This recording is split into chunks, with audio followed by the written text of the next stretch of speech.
Okay, aku lag out general sabi look in let one morning. The let one out general Windows Server 2012 general the VM installation logo VM general don't have VM general Server 2012 Vaja Bago recommend be Vaja Bago about general the cha let the illusion Vaja Bonnet is nearly Katikam Yada by Shimala so Yara Gomea Dame actually general Luetta perform Lugina perform Yawi VM Vaja Bonnet Domas really. I don't know recommend be a VMware workstation tray with a line version really SMP Laluali. Okay. Who general VM workstation more don't be your I want general server 200 installation look. Now server 200 installation Malokima general TDT Yali or Shea Rally of Okay. Now server 200 a track history liver. The mountain to the town go to window and the 3.1 to be today. Now window MD 3.5 today. Now 4.5 today. Now buying 5.0 into name it down at Windows Server 2020 today. And now Windows Net Server and .NET Server. Now let it go Windows Server Windows 2013 so we name it down here. I could Windows Server 2008. I could general Lalobiame Windows Server 2012. I could not control Windows Server 2016. Okay, that do it. The mind yamo. Taga general Lalo Windows Server 2012 edition Lego share. Never edition Foundation edition, never nigga assumption, never the one jaro standard edition, never lea data center edition. Okay, to addition about Mudivio to a nene quatchalishi, Palace or foundation edition Majadua, Taga Ui and Roberto available pit be now, use our account Sangago to limit lottery, Hadukua assumption edition Ajaro, license limit lottery 25 user account. Now could standard edition Ajaro Valesoro. Server ne pada fashion is full kono tongli ya dame virtual instant ni true naku be tongli ya data center edition ya do unlimited virtual instant ni tongli ya da tu edition တစ်ခုကြီးရဲ့သူ limit လုပ်ထားတဲ့ feature ဟိုတွေပေါ့ကျွန်တော်တို့ feature တွေလည်းပြောလို့ရမှာပေါ့နော်ဒါကကျွန်တော်ဒီ installation မလုပ်ခင်မှာ Windows Server 2000တွင်းမယ်ဆိုရင်လိုအပ်တဲ့ hardware ရှိတဲ့ requirement ပေါ့CPU ဆိုရင်အနည်းဆုံးဘာဖြစ်လဲဆိုတော့ကျွန်တော်တို့processor 1.4 နဲ့လို့ရှိရမယ် 32-bit သူက architecture mode အတွက် 64-bit processor ကိုပဲသူ recommend စပေးရင်နောက်တစ်ခုက maximum 64-bit processor နောက်တစ်ခုကဒီ Hyper-V လို့ပေါ့ကျွန်တော်စမ်းမယ်ပြုမယ်ဆိုရင်တော့ကျွန်တော် Intel VD AMDပို့ပြီးအဲ့ဒီ feature ရတဲ့ CPU ဆိုပို့ဆင်ပြေရယ်နောက်တစ်ခုက memory က minimum 512လို့ပြောထားတယ်maximum 40ပေါ့ 40B တော့ကျွန်တော်တို့ထုတ်လဲဆိုကောင်းကောင်းလေး run လို့ရတယ်ပေါ့နောက်တစ်ခုကကျွန်တော်available disk ကကြတော့ဗာလဲဆိုတော့ကျွန်တော်တို့ 10GB ရှိရမယ်နေတော့ recommend ပေးရ 8GB တဲ့ဒီတက်ပို့ပြီးကိုက server ဘယ်နှစ်ခုလောက်ဒီမှာ RAM လဲဆိုတော့ motive ပြီးတော့နောက် data ဥမာ file server လို့ပေါ့ဆိုကျွန်တော်တို့ဟိုအရန်လိုပါလိသူရဲ့ storage ကရန်လိုပါဒါသူက 18GB ဒါမှမဟုတ်ရင် greater ပိုကောင်းတယ်နောက်တစ်ခုကတော့ကျွန်တော်ဒီ hardware နဲ့တကယ် server ဒါမှမဟုတ်လို့ရှိရင်ဟိုကိုရဲ့တကယ်အပြင်က PC ဆိုရင် DVD drive လိုရပေါ့နော်ဒီလက်လို့ပေါ့ကျွန်တော်လိုရတော့ဗာလဲဆိုတော့ကွန်ပျူတာတစ်လုံးပါဗျာအခုနောက်တစ်လုံးနောက်တစ်ခု server 2000 OS DVD ခွေလို့ရနော်အဲ့တော့ကျွန်တော်လက်ကလေးကိုကျွန်တော်စလိုက်အောင်နော်လက်ကိုကျွန်တော်စရတဲ့အချိန်မှာကျွန်တော်လုံးဝအသစ် create new version machine တစ်ခုကျွန်တော်ကောက်ကိုအသစ်ဖန်တီးပြမယ်နော် okay create new version လုပ်မယ်typical နဲ့ပဲတွားလိုက်ပါနောက်တစ်ခုကကျွန်တော်ဗာလဲဒီမှာနောက်ပိုင်းမှာ installation လုပ်မယ်လို့ကျွန်တော် option ရွေးထားတယ်နောက် niche နောက်ပြီးဒီမှာ Microsoft Windows ကိုရွေးမယ်အမှာ server 2000ကိုကျွန်တော် list ကနေတော့ရှာတယ်ဒီ VM workstation က VM workstation ထွဲက server 2016မှာ support လုပ်တယ်နော်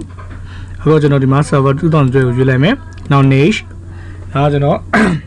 နာမည်ပေးလိုက်မှာပေါ့ဒါက level 1ပေါ့ sorry SRVR 1လို့ကျွန်တော်ပေးလိုက်မယ်နော်ဒီမှာကျွန်တော် location မှာကိုကြိုက်နေတော့ကျွန်တော်ကတော့ဒီ Windows ရှိရဲ့ column မှာမသိဘူးကျွန်တော် data သိမ်းမှု column မှာသွားသိမ်းတယ်ဘာကြောင့်လဲဆိုတော့ကျွန်တော် Windows ကြာသွားကျွန်တော်ရဲ့ဒီ host machine Windows ကြာသွားကျွန်တော် VN ရဲ့ level ဖြစ်ဟို social မှာဆိုလို့ကျွန်တော်သူ့ data packet မှာသွားသိမ်းရတယ်ပေါ့နော် browse ကရွေးမယ်အမှကိုယ့်ရဲ့ data ဟိုပါပေါ့ data ရှိရဲ့ column ကိုသွားမယ်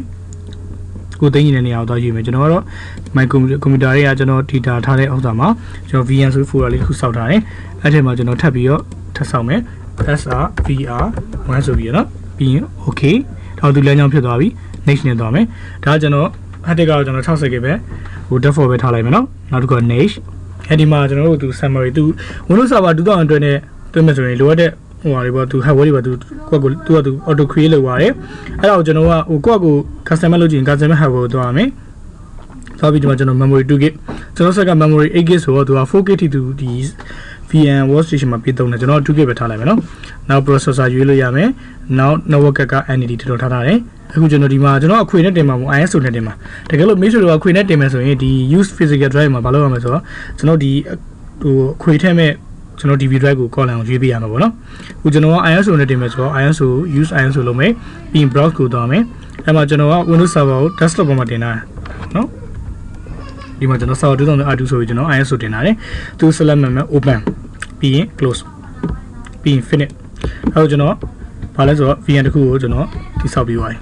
တိဆောက်ပြီးသွားဆိုကျွန်တော်စပြီးတော့ဒီကောင်ကို run မယ် run မယ်ဆိုတော့ power on virtual machine ဒီမှာသူ့ရဲ့ကျွန်တော်တို့တမထာခုနရွေးခဲ့တဲ့ hardware တွေကိုမြင်နေရမယ်နော်အခုကျွန်တော် power on လိုက်မယ်စပြီးတော့ power on virtual machine okay အခုဒီ virtual sorry VM workstation ကျွန်တော် full screen မြင်နေဆိုရင်ဒီ keyboard ကနေ control ရဲ့ alt ရဲ့ enter နေလိုက်မယ်အဲ့ဒါဆိုကျွန်တော် full screen မြင်ရမယ်ဒီအပြင်ထွက်ရင်ကျွန်တော် control alt ပေါ့နော်ဟောဒါဆိုရင်ကျွန်တော်ဒီ mouse pointer ပြင်ထွက်သွားလို့ရှိရင်ချုပ်ပြီးထုံထားလို့ရတယ်နော် okay ဒါကျွန်တော် full screen မှာထားလိုက်မယ်နော်ပြန်ချုပ်ရင်လည်းဘာဖြစ်ချင်လဲဆိုတော့ full screen ပြန် full screen ကနေကို normal screen သွားခြင်း control alt enter နေတာလည်းရတယ်ကျွန်တော် full screen ပြောကြတဲ့အတွက် full screen မှာထားလိုက်မယ်နော်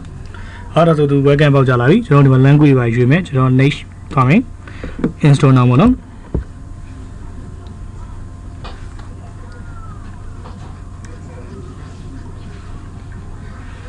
ဟိုဒီမှာကျွန်တော်တို့ခီးထည့်ရမယ်ဒါတော့ကျွန်တော်တို့ဝယ်တကယ်လို့ကျွန်တော်တို့မိတ်ဆွေတို့ဝယ်တယ်ကျွန်တော်တို့ဝယ်ထားတဲ့ Windows server ဆိုလို့ရှိရင်တော့ဒီမှာခီးတိုက်ထည့်ပေးရမယ်ကျွန်တော်ကဒါဟို crash ပေါ့ pirate edition ဆိုတော့ကျွန်တော်ဒီကကျွန်တော် CD query ကိုသွားပြီးတော့ဟိုသွားယူလိုက်မယ် CD query တွေက crash file ထဲမှာရှိတဲ့ CV ကိုသွားယူလိုက်မယ်နော်ဒီကနေကျွန်တော် command line သွားခြင်းရင် shift ပဲ after နေလို့ရှိရင်ကျွန်တော်ဒီက command line ကိုရောက်ပါလိမ့်ဟော command line ရောက်ရင်ကျွန်တော်တို့ခုနက DVD ရှိတဲ့ column ကိုသွားလိုက်မယ်အဲ့မှာကျွန်တော်ခွေထဲမှာရှိမယ်ဆိုတော့ craft file craft folder ရှိမယ် craft folder လည်းဝင်မယ်ကျွန်တော်ဒါနဲ့ထပ်ရှာလိုက်ရင် product key ဆိုတွေ့မယ် product key ကိုကျွန်တော်ထောက်ဖွင့်လိုက်မယ်အဲ့မှာ product key သုံးခုရှိမယ်ကျွန်တော် standard edition ကိုသွင်းမဲ့အတွက်ကြောင့်ဒီဘော standard edition key ကိုကျွန်တော် copy ခုလိုက်တယ်နော်ပြီးသွားရင်ကျွန်တော်ဒီမှာ paste လုပ်လိုက်တယ်ပြီးရနဲ့ကျွန်တော် niche ဟောလာယူခိုင်းပြီကျွန်တော်ဗာသွင်းပါလဲအခုကျွန်တော်သွင်းပြမှာကြာသူက server 9 edition ကိုသွင်းပြမှာမဟုတ်ဘူး server G1 နဲ့သွင်းမှာ9 edition ကကျွန်တော်တို့ဒီ G1 မပါဘူးလုံးဝသူက command line မသုံးလို့ရမယ်9 edition ကနော်ကျွန်တော်လောလောဆယ်ကျွန်တော်က graphic နဲ့သွင်းပြမယ့်အတွက်ဒီ server with G1 ကိုယူလိုက်မယ်64ပြီး niche license လက်ခံလိုက်မယ်အခွေလုပ်လိုက်မယ်အဲဒီနှစ်ခုလာပြီကျွန်တော် custom နဲ့သွားလိုက်မယ်နော်ဒီမှာ head ကိုကျွန်တော်ဒီမှာပြန်ပိုင်းလို့ရကျွန်တော်မပိုင်းတော့ဘူးเนาะ select မှတ်ပြီးရနှိပ်လို့ပဲသွားလိုက်ပါအဲဒါတော့သူ installation လုပ်ပြီเนาะ installation ကကိုဟိုပေးခဲ့တဲ့ hardware ပုံမူတည်ပြီးတော့ဘယ်လောက်ကြာမလဲဆိုရှိရပါအနည်းဆုံးတော့သူဒီကျွန်တော်2 GB နဲ့ဆိုရင်တော့အနည်းဆုံးနိုင်ဝက်လောက်ကြာတယ်เนาะကျွန်တော်ဒီမှာခဏလေး pause လုပ်မယ် pause လုပ်ပြီးတော့မှဟိုပြီးကန်ဒီမှာကျွန်တော်ပြန်ပြီးတော့ recording ပြန်ဖက်ပါเนาะဟောမိတ်ဆွေတို့စောင့်နေရမှာဆိုလို့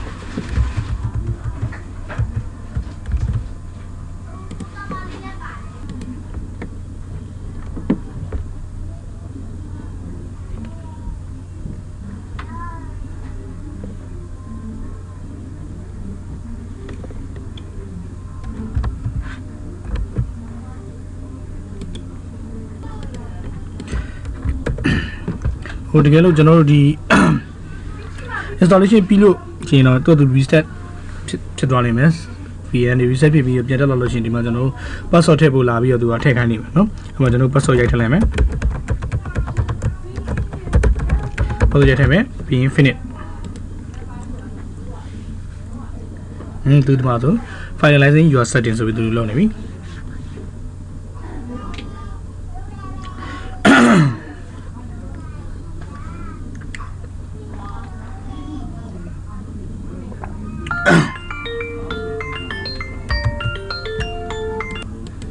ကျွန်တော်ဒီလို control order delete to sign ဆိုပေါ်လာရင်ကျွန်တော်ဒါ installation လုပ်ပြီးသွားပြီဟိုတကယ် PC မှာဆိုတော့ control order delete နေရုံပေါ့နော်ဒါပေမဲ့ VM mobile station မှာဆိုတော့ကျွန်တော် control ရဲ့ order ရဲ့ insert key ရနေလိုက်ဆိုရင်ချလာမယ်အဲ့မှာကျွန်တော် password ရိုက်လိုက်မယ်ကျွန်တော်ပေးခဲ့တဲ့ password ရိုက်မယ်အဲဆိုရင် login ဝင်သွားလိမ့်မယ်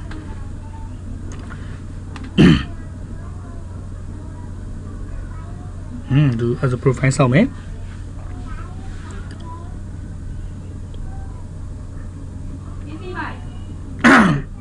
ဒါဆိုကျွန်တော်ဒီမှာ installation လုပ်ခဲ့တဲ့ဟာ complete ဖြစ်သွားပြီလို့ပြောလို့ရတယ်နော်ဟုတ်ကဲ့ကျွန်တော်ဒီမှာရမ်းလာရက်လိုက်မယ်နော်